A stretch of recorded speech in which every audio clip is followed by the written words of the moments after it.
Bonjour à tous et bienvenue pour ce live. Aujourd'hui, on va répondre à la problématique comment calmer ses angoisses avec Julia Bouchinet. Alors, je vous mets le petit lien de l'app professionnelle qui va jusqu'à sa page, comme toujours, sur le site. Si vous souhaitez plus d'informations, si vous avez des doutes, n'hésitez pas aussi à me parler après en message privé. Je répondrai bien évidemment à toutes vos questions. Je vous rappelle également, pour ceux qui ont des questions, n'hésitez pas à les poser dans la seconde partie du live ou à les mettre directement dans le widget en story. Vous verrez dans les stories, vous pouvez poser toutes vos questions sur le sujet du jour. Le live, oui Cathy, il est toujours enregistré. Bien évidemment, à part si y a des bugs et que du coup Instagram ne permet pas de l'enregistrer, mais 98% du temps, il est enregistré le live, oui, et vous pouvez le revoir après sur IGTV ou en podcast si vous préférez les audios, mais le podcast, il est disponible seulement 2-3 semaines après. Donc voilà, ça met toujours un peu plus de temps. Voilà, j'espère avoir répondu à tous vos doutes et questions. Je vois que Julia est par ici. Bienvenue à tous. J'espère nombreux pour ce live sur comment calmer ses angoisses. Alors, on va accueillir tout de suite Julia pour... Oui, le live est enregistré. Bonjour Julia, bienvenue. Bonjour à tous. Comment vas-tu? Ça va super et toi? C'est important de se le dire. Oui, Ça va très bien. Merci. Très contente d'être parmi vous. Alors, je vais augmenter le son. Tac. Voilà. Ouais. Si tu peux augmenter un tout petit peu le son, ça sera mieux, surtout pour le podcast. Alors là, du coup, est-ce que vous m'entendez bien? Alors, on t'entend, mais un peu de loin. Moi, je pense qu'on m'entend bien parce que je dirais que j'ai une voix qui porte beaucoup, mais... Alors, dans ce cas-là... Sinon, si tu as des écouteurs, n'hésite pas, mais c'est vrai que bon, ça dépend. Je les ai pas sous la main. Il faudrait que j'aille les chercher. Alors, tac. N'hésite pas, c'est pas grave. Tu peux même normalement enlever la vidéo 2 secondes si tu veux, si tu cliques sur le bouton vidéo. Ouais, ok, alors j'arrive tout de suite. Pas de souci. On va attendre 1 ou 2 minutes que Julia aille chercher donc ses écouteurs. C'est vraiment parce que c'est pour proposer une meilleure qualité de son, c'est indispensable, surtout pour les podcasts au niveau du montage et que ça plaise à tous. Ouais, moi on m'entend bien, je pense, mais Julia, c'est vrai qu'on l'entendait de beaucoup plus loin et c'est un peu plus problématique.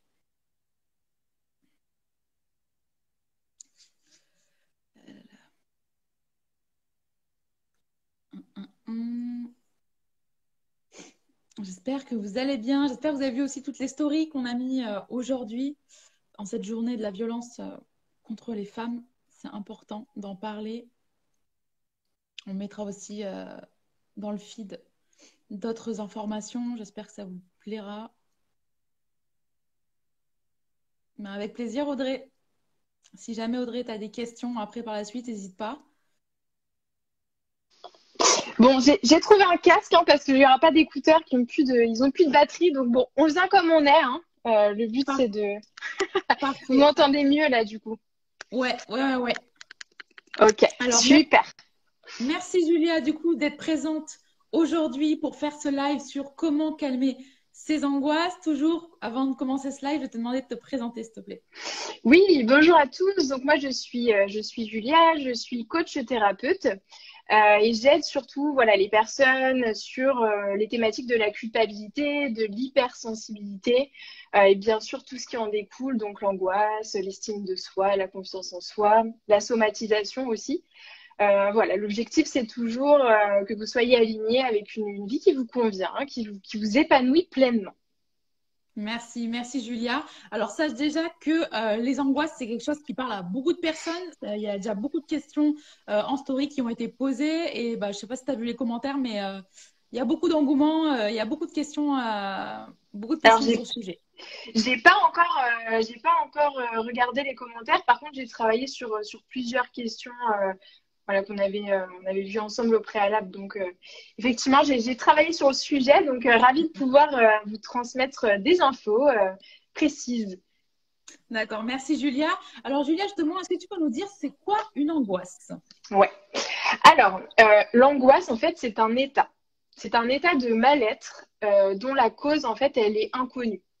Donc, on différencie souvent l'angoisse du stress parce que le stress, en fait, c'est un mal-être dont la cause est connue. Par exemple, je suis stressée parce que j'ai un examen. L'angoisse, c'est je me sens angoissée, j'ai hyper mal au ventre, mais je ne sais pas pourquoi.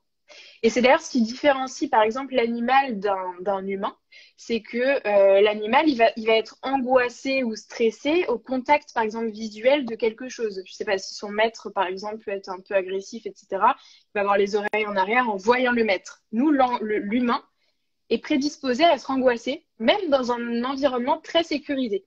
Donc, un environnement, par exemple, dans lequel, il est sous un toit, il est protégé, il a mangé, tout va bien, il est en bonne santé, mais il est quand même angoissé. Donc, on va dire que, pour résumer, c'est un état de mal-être, en fait, dont la cause est inconnue. D'accord, intéressant. Merci Julia. Voilà. Du coup, est-ce que tu peux nous expliquer la différence entre angoisse et anxiété? Ouais, alors, disons que l'angoisse, c'est ça qui me semblait important de vous communiquer. J'avais noté pas mal de points parce que l'angoisse, voilà, je vais vous définir une dizaine de points qui est important et après on va aller sur l'anxiété.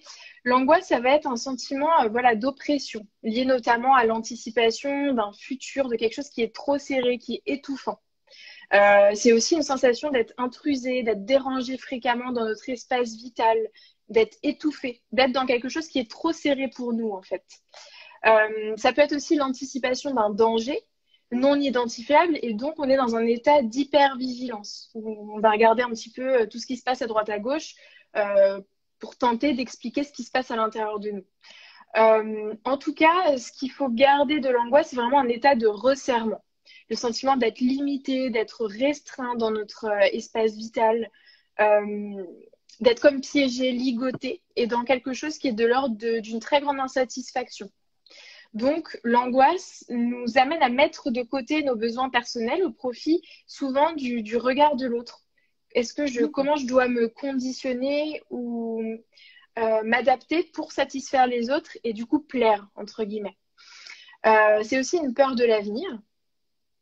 Donc, on cherche quelqu'un sur qui on peut s'appuyer, qui peut nous aider dans certaines situations.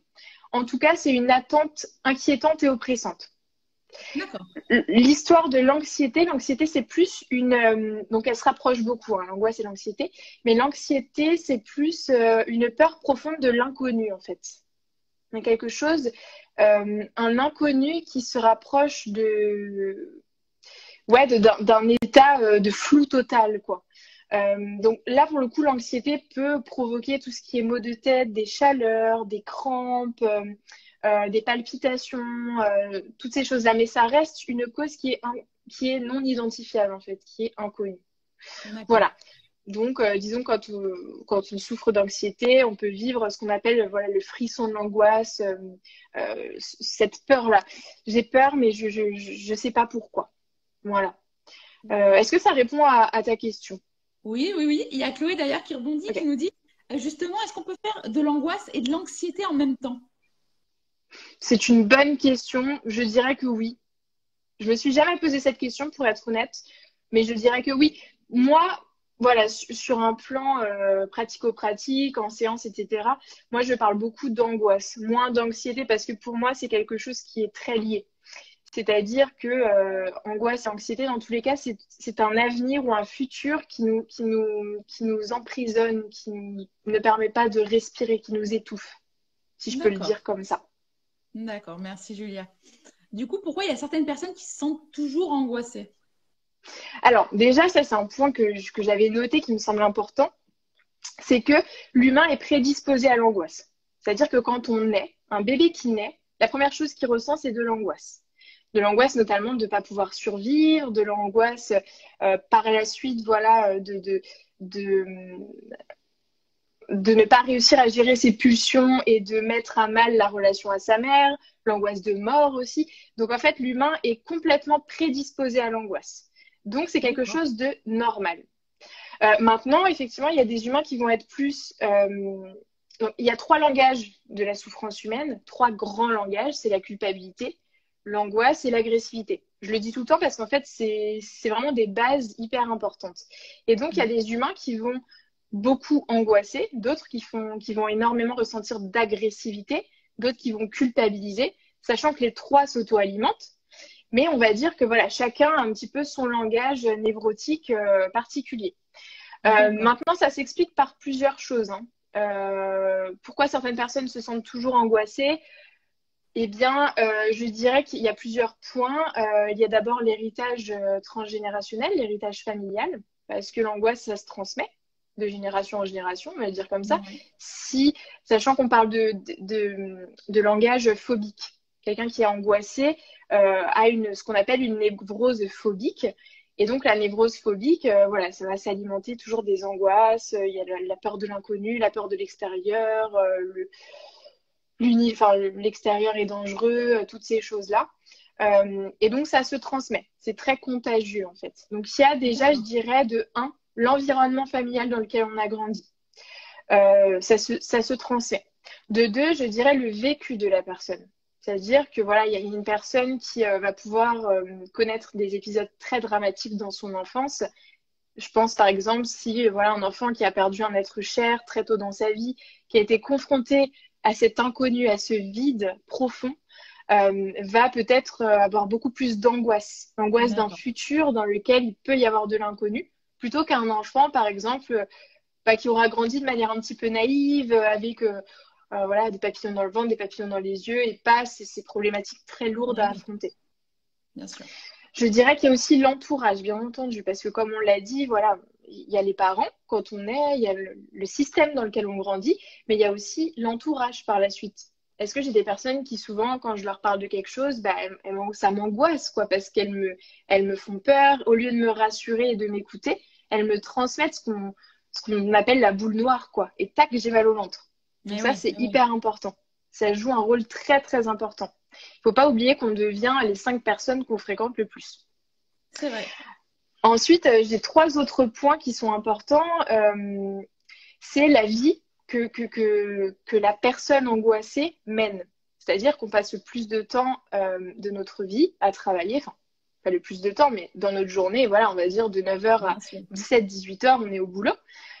Et donc, c'est aussi ce ressenti que le futur tel qu'il est aujourd'hui m'angoisse profondément. D'accord. Donc, c'est se reconnecter à cette vie-là. Ces personnes-là peuvent se poser la question, en fait, qu'est-ce que je vis qui m'angoisse profondément? Et quand je me projette dans 1, 2, 5, 10, 15 ans, qu'est-ce qui m'étouffe et me resserre et m'étrique au fond de moi-même? Donc ça me semble extrêmement important, la peur de ce futur.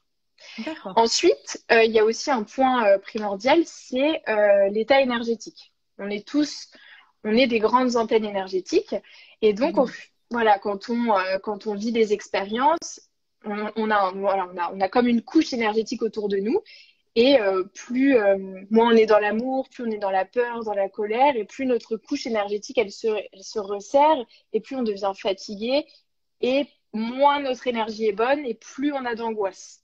Ça va de même avec la fatigue. Et ça, c'est le dernier point que je voulais ramener ici. La fatigue amène à une hyper émotivité. Donc, on est beaucoup plus prédisposé à l'angoisse quand notre corps énergétique et quand nous sommes fatigués. Bon, je pourrais parler de l'alimentation, etc. Mais tout ça, c'est des points liés. Et je pense que l'idée, c'est de tout mixer pour comprendre qu'est-ce qui fait que certaines personnes sont plus angoissées que d'autres. D'accord. Merci Julia. C'est très complet en tout cas. Merci beaucoup. Du coup, peut-on apprivoiser ces angoisses? Mais oui, mais carrément. Ça, c'est le point positif du live, quoi. Ouais, carrément. En fait, il y a des angoisses majeures, notamment, je pense à l'angoisse de la mort qui concerne tous les humains, l'angoisse de castration qui fait qu'il y a une personne on remet le pouvoir à une personne de nous couper de notre pouvoir de décision, pouvoir d'action, l'angoisse de perdre aussi l'amour de quelqu'un. Toutes ces angoisses-là, en fait, il y en a des principales qui reviennent dans notre vie.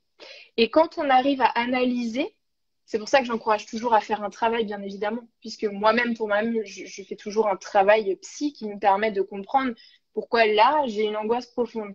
Bah là, t'en es à cette étape parce que par rapport à ta vie, tac, tac, tac. Et on déroule tout. Donc oui, on peut tout à fait apprivoiser ces angoisses, déjà en connaissant les angoisses principales, en les identifiant dans notre vie et en les permettant aussi de s'exprimer, en fait, Eh oui. tout simplement. Donc oui, Eh oui. tout à fait, on peut apprivoiser nos angoisses. D'accord. Une partie que je pense que les utilisateurs et utilisatrices vont attendre, c'est justement quelles sont tes astuces, toi, pour calmer ces angoisses. Ouais. Alors, pour moi, la clé absolument de tout, c'est de bouger. Je donne un exemple. Là, imaginons que je suis hyper angoissée. Donc, souvent, ça se cale au niveau du ventre, toutes les viscères, etc. Je suis hyper angoissée. Qu'est-ce que je fais? Donc, je commence à ruminer. Déjà, de un, c'est analyser ses pensées. Donc, tac, qu'est-ce que je suis en train de penser au moment où je suis angoissée? Qu'est-ce qui se passe autour de moi? Tac, tac, tac, tac. Qu'est-ce que je vois? Est-ce que je suis tout seul? Est-ce que je suis avec quelqu'un? Est-ce que j'entends quelque chose? Est-ce que je ressens quelque chose dans mon corps? C'est de faire un petit peu un bilan. Ça, c'est la première étape. Je dirais que la deuxième étape, et c'est ça la clé pour moi, c'est de bouger. C'est d'aller marcher, de changer d'énergie, de mettre une musique, de même d'écrire à une amie, quoi, de dire à un ami, une amie, écoute, là, ça va pas, je sais pas ce que j'ai, je me sens angoissée, rien que de verbaliser. Ouais. En tout cas, il faut bouger. Parce que l'angoisse, on l'a dit tout à l'heure, c'est quelque chose qui est coincé à l'intérieur de nous, qui est complètement étriqué, qui est aspiré et on le garde. Donc, le but, c'est d'ouvrir tout ça. Et souvent, on ouvre dans l'action par le fait de bouger. Donc, j'ai noté plusieurs points par rapport à cette question. Respirer. Donc ça, pareil, il y a vraiment des grandes techniques de respiration que vous pouvez pratiquer tout le temps. On le répète souvent, mais rien que quand on est angoissé, on en oublie. Ouais. Donc ça peut être très simple en fait. Soit vous pratiquez cet exercice, le 4-8. Donc vous inspirez par 4 temps par le nez. Et là, par la bouche en 8 temps. Et on fait ce cycle-là pendant 10 fois. Donc, j'inspire par le nez 4 temps, j'expire par la bouche en 8 temps. Et je me concentre vraiment sur ce qui se passe à l'intérieur de moi. J'imagine que l'air rentre dans mon corps et purifie tout mon corps. Ça, moi, c'est vraiment mon exercice fétiche de respiration que je garde toujours sous le coude. Donc ça, vous pouvez le noter. Respirer. Ensuite, toujours via cet air-là qu'on garde à l'intérieur de nous, qu'on réoxygène notre cerveau, c'est d'aller marcher, de s'aérer, de sortir. Parce que l'angoisse, le fait qu'il y ait quelque chose d'étriqué, c'est aussi qu'on n'arrive plus à respirer. Il n'y a plus d'air qui passe. On est oppressé. Donc là, on ouvre tout. Donc si on est dans une pièce, je sais pas, on va faire un tour, on sort de la pièce, on va prendre un bon bol d'air. En tout cas, on sort de cette énergie-là. Parce qu'il faut quand même savoir que l'angoisse et la claustrophobie, dans le dictionnaire des maladies, ça veut dire la même chose. Ça veut dire resserrement. Okay. Ensuite, voilà, est-ce que tu veux que je donne d'autres techniques ou est-ce que... Alors, n'hésite pas. Je pense que dans tous les cas, ça peut que faire du bien aux personnes, donc n'hésite pas. Ouais, super. Donc, on a dit analyser, on a dit aller marcher, respirer. Donc, si on est dans une pièce et qu'on ne peut pas sortir, voilà, respirer. La 4, ça va être ma favori, humaniser cette angoisse. Et là, vous allez me dire, mais humaniser cette angoisse, ça veut dire quoi? Je ne sais pas si j'en ai déjà parlé dans d'autres lives, mais l'idée, c'est bien de comprendre qu'en fait, on a plusieurs parties à l'intérieur de nous, qu'on appelle les personas, par exemple.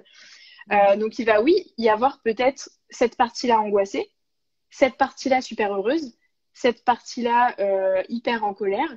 Et nous, on parle à l'angoisse. Et donc, l'angoisse, moi, je vais vous poser la question là, à toutes les personnes qui nous regardent. Si vous aviez à la définir comme un animal, ce serait quoi? Moi, par exemple, je sais que mon angoisse, je l'ai identifiée comme un serpent. Je le vois parce qu'en fait, l'angoisse, elle monte, elle est là, elle est là, elle est là, et d'un coup, elle sort et c'est très vif, en fait. Donc, pour moi, c'est un serpent. Vous, maintenant, vous pouvez vous humaniser cette angoisse en imaginant que c'est vraiment comme un monstre, mais même un gentil monstre, hein, mais en tout cas comme quelque chose qui n'est pas vous, mais quelque chose qui prend part de vous et qui monte, qui monte, qui monte. Et donc, on peut aussi imaginer qu'il y a un dialogue, en fait, avec cet animal intérieur et nous-mêmes. Donc moi, bien sûr, je vais beaucoup plus en profondeur en séance, mais ça peut être un petit tip, c'est une petite clé en fait qui vous fait du bien au quotidien. D'accord. Euh, Ensuite, c'est la questionner, comme on l'a dit tout à l'heure, questionner cette angoisse. Euh, Elle est où? Est-ce qu'elle est sur vous? Est-ce qu'elle est autour de vous? Est-ce qu'elle est dehors? Est-ce qu'elle est, elle dit quelque chose, cette angoisse? Est-ce qu'elle susurre quelque chose dans votre tête? Est-ce qu'elle vous fait ressentir des émotions, des sentiments à l'intérieur de votre corps, des sensations? Voilà, c'est toujours la questionner. Qu'est-ce qui est associé à elle? Euh, c'est de la paix, c'est du calme, c'est de la colère, c'est quoi? Quelle émotion il peut y avoir avec?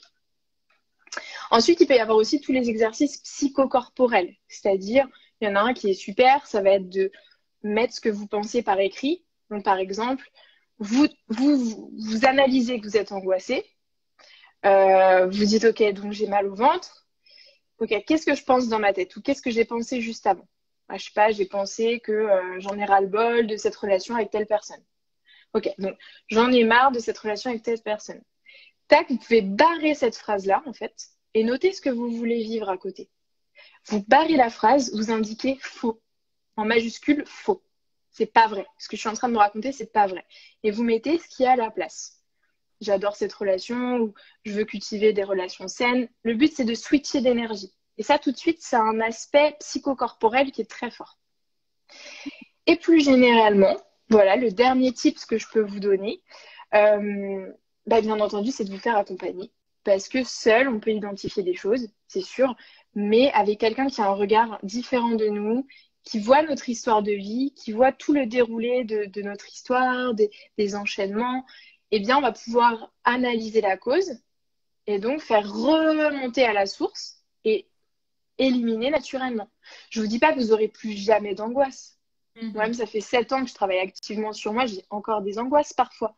Mais le fait de savoir, ah bah là, c'est une angoisse de castration. J'ai peur qu'on me prenne mon pouvoir, qu'on m'empêche. J'ai peur qu'on m'emprisonne, qu'on me piège. Là, je sais que c'est une angoisse de castration, ok. Quand est-ce que ça m'est venu? Ah bah dans cette discussion, je me suis sentie comme ci, comme ça. Ok, tac, c'est bon. L'angoisse, elle est éliminée. Donc, c'est pas plus compliqué que ça, en vrai. Et ça, finalement, se faire accompagner, ça veut pas dire être dépendant de quelqu'un toute sa vie. Ça veut plus dire j'ai besoin d'aide à ce moment-là parce que je suis dans le flou, je me sens emprisonnée. Et donc, du coup, voilà, je me fais accompagner juste pour identifier la cause et pouvoir m'auto-analyser. D'accord. Moi, tout ce Pour qui me être. marque finalement, tout ce qui me marque dans tes conseils, c'est finalement, en fait, on apprend à prendre la main à son angoisse plutôt qu'à la mettre de côté ou à la voir comme un ennemi, quoi. Exactement. Exactement. Et c'est vraiment, enfin, après, moi, c'est vraiment ma philosophie d'accompagnement, c'est que déjà, il n'y a personne qui a une connaissance supérieure à nous. Donc, même un thérapeute est censé nous permettre de nous auto-analyser et de nous émanciper. Et finalement, si on la met de côté, cette angoisse, elle prend quand même part de nous à certains moments. On ne peut pas la mettre complètement de côté. L'idée, c'est de la comprendre et puis de tout simplement travailler pour la libérer, cette angoisse, parce qu'elle aussi, elle est prisonnière d'un corps, hein, elle est prisonnière de nous-mêmes. Bien sûr. Merci, merci Julia pour toutes tes astuces et conseils. Alors, on va regarder maintenant les questions qui ont été posées depuis ce matin. Et donc, n'hésitez pas tous, si jamais vous avez des questions très précises pour Julia, à nous les poser donc, sur l'angoisse. Alors, est-ce que l'angoisse, c'est dû à un traumatisme ou à un manque de confiance? Euh, Ça peut, oui, ça peut. De toute façon, l'angoisse, pour moi, est toujours liée à un traumatisme. D'accord. Ah, on a une petite coupure avec Julia, à voir si ça se résorbe.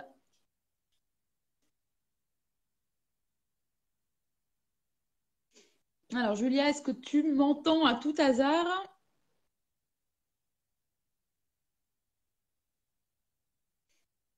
Alors, est-ce que vous entendez Julia aussi? N'hésitez pas à me dire, ou s'il n'y a que moi qui n'entends pas Julia. Ah, aussi quand même, c'est vraiment qu'il y a un problème. Alors, on va voir si Julia, on peut la rattraper.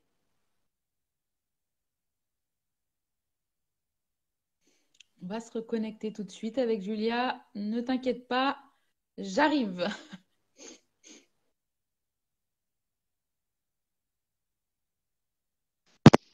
Je suis là, je ne sais pas ce qui s'est passé, il y a une coupure. Bon, bah, vous voyez, c'est en lien avec Pas ce que j'étais en train de dire. Pas de souci, pas de souci. Donc, on en était à l'angoisse. Est-il dû à un traumatisme ou un Ouais. manque de confiance? Oui, alors je disais que l'angoisse est toujours liée à un traumatisme, c'est-à-dire que rien que la naissance en fait d'un enfant est un traumatisme. Et la naissance étant associée à de l'angoisse, finalement, ça va nous suivre toute notre vie. Donc, je ne sais pas si la personne entendait un traumatisme particulier, c'est-à-dire quelque chose qui s'est passé après naissance ou dans l'enfance, mais Comme oui. un deuil? Oui, effectivement, parce que ça nous a mis face à une angoisse de mort, par exemple. En tout cas, tout ce qui peut toucher à l'angoisse de mort, l'angoisse de séparation, l'angoisse de castration, effectivement, ça peut être un traumatisme. Donc, je dirais que oui. Et pour le manque de confiance en soi, sachant que la confiance en soi, c'est lié au père, dans ce cas-là, ce serait un traumatisme lié au père. Ou en tout cas, quelque chose, une angoisse peut-être de ne pas pouvoir agir. Vous voyez, on peut faire des liens comme ça. Le fait de ne pas pouvoir agir, c'est peut-être que le père pourrait nous priver de ça, en fait. Pourrait avoir un D'accord. pouvoir sur nous et nous empêcher d'avancer. Donc oui, ça peut être. Moi, je dirais plus que c'est l'angoisse qui amène à un manque de confiance en soi plutôt que le contraire, finalement. Mais on peut faire toujours des liens de réciprocité, hein. D'accord. Il y a Christina qui nous dit d'ailleurs, est-ce qu'une adoption, c'est un traumatisme? Ah, ça dépend.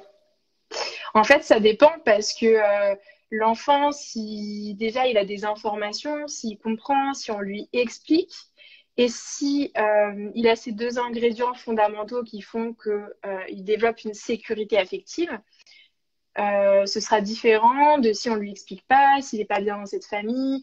Euh, Ça dépend vraiment du contexte en fait. En tout cas, D'accord. l'enfant a toujours besoin de comprendre, donc de paroles, de cet amour inconditionnel, mais aussi de limites et d'un cadre. Voilà. Donc la sécurité intérieure vient toujours d'un cadre et à la fois d'un amour inconditionnel de la part des personnes, même qui sont des substituts parentaux. En termes génétiques, si je peux le dire, mais à partir du moment où dans l'esprit de cet enfant et dans ses cellules et dans son cœur, ses parents sont ceux-ci et qu'ils occupent une place d'amour et de cadre, euh, ça dépend. Voilà, je peux pas D'accord. répondre vraiment dans le détail à cette question, ça Il va n'y a pas de dépendre souci, de Juliette, la ça vie. fait partie aussi effectivement, du cas par Ouais, cas. tout à fait. Euh, on a une autre question. Comment reconnaître une angoisse? Alors, ce qui va être caractéristique de l'angoisse, c'est quelque chose de très viscéral. Alors, je dirais quelque chose de très viscéral, donc au niveau voilà, du ventre, vraiment au niveau du ventre. Je dirais aussi cette cause hein, qui est inconnue. C'est vraiment comme ça qu'on va différencier l'angoisse du stress. Et donc, souvent, c'est identifiable à l'inconnu ou l'extérieur, en fait, l'angoisse. C'est quelque D'accord. chose qui plonge dans une peur profonde de l'extérieur. Et comme on l'a dit, bah, c'est le sentiment de manquer d'air, de se sentir oppressé dans le ventre, dans la cage thoracique. Mais surtout à garder en tête une cause qui n'est pas identifiable là tout de suite. Dans le moment où on est angoissé, on ne sait pas pourquoi on est angoissé. D'accord. Ok, alors on va regarder. Il y a pas mal d'autres questions. J'en ai vu une sur les cours. Ah voilà. Comment on fait quand on angoisse en classe, mis à part sortir? Hmm. Bah, je dirais, c'est de comprendre cette angoisse. Qu'est-ce qui stresse la personne en classe, en fait? Moi, je vois tout de suite le sentiment d'oppression, peut-être lié au monde autour. Peut-être que c'est trop étriqué, la salle est trop étriquée. Il y a besoin d'air, besoin de pouvoir respirer. C'est déjà peut-être de changer de place, d'être à une place où la personne peut facilement partir, ou une place où peut-être elle a le visuel sur tout le monde, pour prendre du recul. L'idée, c'est vraiment de prendre du recul déjà physiquement pour pouvoir modifier la perception que cette personne a de la classe, en fait, tout simplement. D'accord. Est-ce que, enfin, je sais pas si cette personne veut répondre, ça peut peut-être être intéressant, mais Ouais. ouais, je dirais tout de suite ce qui me vient, c'est de prendre du recul et de pouvoir respirer tout de suite, sachant que le 4-8, la respiration 4-8 que je vous ai donnée, on peut vraiment la faire partout, partout, partout, partout. Il y a juste à respirer et voilà, se donner des paroles bienveillantes et rassurantes aussi. Ben, je vais bien, tout va bien, je suis en cours, mais je peux respirer, je peux gérer l'air qui rentre à l'intérieur de moi, je peux même changer de place s'il faut, je ne suis pas bloquée. Ce qui se passe, c'est que cette personne bloque, en fait. Elle a l'impression d'oppresser, de ne plus pouvoir respirer, je pense. D'accord, merci Julia. Je regarde si jamais elle nous en dit plus, mais pour l'instant, ça n'a pas l'air. Pourtant, je l'ai vu tout à l'heure, la personne. Mais on va voir, on verra un peu plus Mhm. tard. Alors, que faire avec ces angoisses sur la vie et l'avenir? Tu nous en as parlé tout à l'heure, justement. Hmm. Eh bien, très important, cette question. C'est pareil, dans quel contexte est-ce qu'elles naissent, ces angoisses-là, sur la vie, sur l'avenir? Je dirais que c'est normal, en fait. Je pense qu'il y a vraiment quelque chose à normaliser dans l'angoisse. C'est normal. Tous les humains sont confrontés à l'angoisse. Ça dépend aussi de notre tranche d'âge. À 20 ans, on n'a pas les mêmes angoisses qu'à 30, qu'à Bien 40, sûr. qu'à 50, qu'à 60. Donc, c'est déjà accepter, en fait, qu'on aura des angoisses toute notre vie, à plus ou moins grande intensité, mais en tout cas, elles sont en nous. Donc ça, c'est la première chose. Deuxième chose, c'est se poser les bonnes questions. Qu'est-ce qui m'angoisse autant de la vie, de l'avenir? Euh, voilà, je veux dire, peut-être quand on se sent mieux dans sa vie, quand on est plus aligné, quand on fait ce qu'on aime, quand on a des personnes autour de nous avec qui on se sent bien, quand on est dans des bonnes énergies, en fait. Peut-être que la vie est moins angoissante que quand on fait un travail qui nous plaît pas, quand on est dans une relation conflictuelle qui est difficile, quand on a des personnes de notre entourage qui nous font peur, peut-être qui, voilà, c'est tout ce qu'on s'est dit tout à l'heure, en fait. C'est d'épioter un petit peu les critères pour comprendre la cause de cette angoisse sur la peur et sur l'avenir. Mais en tout cas, Oui, quelque chose de très normal à angoisser, et vraiment, rassurez-vous là-dessus. Ben, on est tous pareils, quoi, hein. oui. On peut tous en vivre, ouais. Exactement. Et c'est pas très grave, en fait. Alors, on a Nour aussi qui nous dit, est-ce que le stress et les angoisses peuvent amener à des terreurs nocturnes? Ouais, oui, oui, tout à fait. Bah oui, oui, surtout la nuit, parce que la nuit, c'est sombre, la nuit, c'est noir, la nuit, c'est le vide, c'est le silence. Et donc, le silence peut avoir été très angoissant, par exemple, pour un enfant. On le dit, par exemple, les 6 premiers mois de la vie d'un enfant, c'est vraiment pas du caprice, en fait. C'est viscéral. Il a besoin de sa mère, surtout, mais d'un contact physique pour être rassuré. Ah, je suis pas seule, je suis pas différenciée de ma mère, voilà, il y a le contact, je suis rassurée. Et donc, D'accord. dans la nuit, même en tant qu'adulte, c'est se poser la question déjà comment je dormais étant enfant. Est-ce que on m'a laissé beaucoup pleurer? Est-ce que, pareil, dans ma famille, est-ce qu'il y avait de la communication ou plutôt le silence était insécurisant? Il se passe beaucoup de choses la nuit, hein. Donc forcément, c'est comprendre quel est notre rapport au silence. Cette D'accord. peur aussi de mourir, hein, de disparaître la nuit, hein. Il y a quelque chose de très, très effrayant. Et ça vient directement toucher dans l'enfance. Et même si, en apparence, la mère peut par exemple répondre, bah non, je t'ai pas laissé pleurer, ou voilà, il peut y avoir des choses que l'enfant a perçues. Moi, j'accuse pas du tout la mère, ni le père, d'ailleurs, je veux dire, chaque parent fait comme il peut, mais c'est la Ouais. perception de l'enfant qui va compter et qui va créer un adulte plus ou moins angoissé. D'accord. Merci Julia. Alors, il y en a une autre question. Comment être plus positif? J'ai envie de dire que la réponse est dans la question, hein.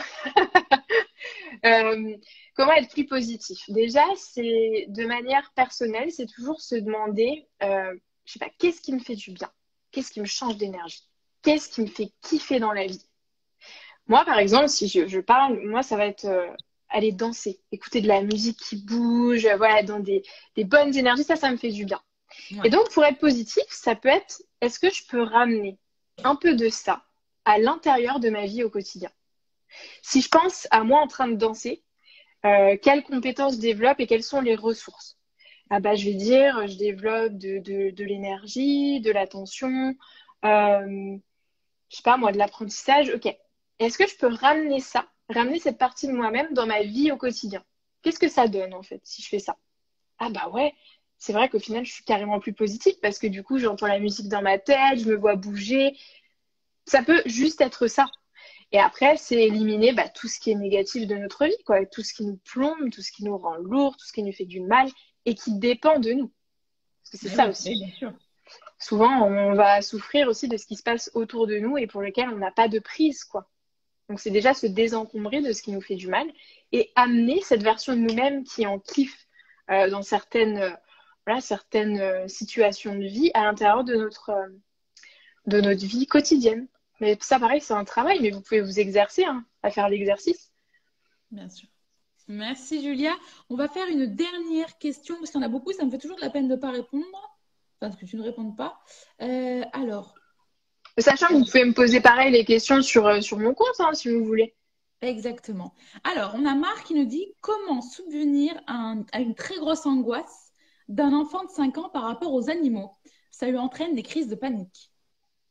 Hmm. Alors, les enfants, c'est pareil, il va y avoir une communication précise avec les enfants. Moi, je m'adresse pas trop aux enfants, mais l'idée, ce serait déjà peut-être, ce que je vois, c'est de le rassurer. Donc, par la présence, par les gestes, je sais pas, peut-être se mettre en face de lui tenir la main, l'aider à respirer. Essayer de comprendre, parce qu'à 5 ans, il peut quand même verbaliser, voilà, ce qui lui fait peur, c'est quoi le souvenir par rapport à cet animal. C'est essayer vraiment de lire entre les lignes et de voir ce que le corps dit aussi par rapport à cet animal. Moi, c'est vrai que je m'adresse beaucoup moins aux enfants, mais l'idée, ce serait, je pense que ça passe par le corps, donc d'être peut-être dans le jeu. Vous voyez, peut-être faire des jeux à la maison où tac, on est en train de faire une espèce de petit scénario, une petite pièce de théâtre avec l'enfant, et on fait venir un chien un faux chien, hein, mais la symbolique du chien dans la pièce de théâtre, et dire bah voilà, regarde, il est gentil, est-ce que tu veux bien le laisser venir? C'est que l'enfant ait l'impression que c'est lui qui décide de ce qui se passe avec le chien, qu'il n'y a pas quelque chose de subi. Mais l'enfant, ça va toujours passer par le jeu et par les sensations aussi corporelles. Donc, je verrais vraiment ça comme un jeu de marionnette. Ouais, quelque chose de ludique, de ludique. Ok. Super, merci Julia pour ce dernier conseil. Bah, je te remercie encore une fois pour ce live. Je ne sais pas si tu as quelque chose à ajouter sur les angoisses ou sur tes consultations, n'hésite pas. Ouais, bah non, merci à vous tous parce que je vois qu'on a été nombreux, donc merci infiniment. Vous pouvez m'écrire sur mon compte, donc Créer ta réalité. Voilà, vous pouvez interagir, moi je répondrai à vos questions. Et puis bah, la dernière chose, c'est vraiment garder toujours en tête que vous n'êtes pas anormaux, quoi, en fait. Parce que c'est ça souvent. Les gens ont peur d'être anormaux. Mais Ouais. j'ai trop d'angoisse. Mais non. Vous savez, tous les humains ont des angoisses. Il y a juste des personnes qui le cachent plus ou moins. Il y a des personnes qui arrivent plus ou moins à gérer ça. Puis il y a des personnes qui n'ont pas conscience qu'elles ont des sensations d'angoisse dans leur corps et donc qui vivent avec ça toute leur vie sans vraiment comprendre que c'est une sensation corporelle. Donc voilà, si j'ai un message à vous faire passer, essayez vraiment de vous dire, mais en fait, c'est normal d'avoir des angoisses. J'ai le droit, je suis pas bizarre. Et il y a des gens qui sont là pour vous aider à être plus autonome. Donc voilà, amenez vous ce qui vous fait du bien dans votre vie au quotidien. Et l'angoisse, elle va se libérer d'elle-même. Voilà. Merci beaucoup Julia. Je te souhaite Merci Charlotte. Merci, à bientôt. Au revoir. Merci beaucoup. Belle journée à toi. Belle Julia. journée.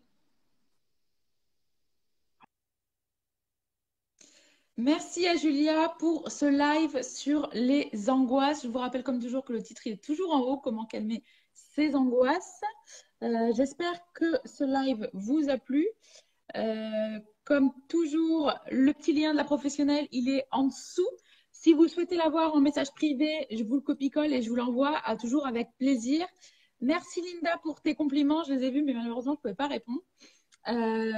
Voilà, merci à tous pour vos commentaires, pour avoir participé. C'est aussi super important qu'il y ait une interaction avec le ou la psy. Donc, merci beaucoup. N'hésitez pas. Je vous rappelle qu'on fait régulièrement ces lives. On en fait 2 par semaine. La semaine prochaine, d'ailleurs, il y en aura beaucoup plus. On fait 5 lives la semaine prochaine et notamment aussi avec une personnalité. Ça me tient à cœur personnellement, en fait, d'inviter une personnalité aussi pour avoir des témoignages, pour avoir sur des sujets différents. Pas toujours d'avoir aussi des psychologues, des psychothérapeutes, des psychopraticiens, voilà. Et on vous rappelle toujours l'importance de combiner toutes ces personnes, tous ces différents types de thérapeutes aussi, voilà. Il n'y a pas de polémique à avoir là-dessus. Ce sont différents professionnels. Si jamais vous ne savez pas ce que c'est un psychothérapeute, un psychopraticien, un psychologue, un psychiatre, un psychanalyste, n'hésitez pas. J'ai aussi un article sur le sujet qui vous explique tout et que je me ferai un plaisir de vous transmettre aussi. Voilà, merci à tous de nous avoir suivis. Le live sera bien sur IGTV et bientôt disponible en podcast. Voilà, merci à tous de nous avoir suivis. À très vite sur psychologue.net. Belle journée à tous.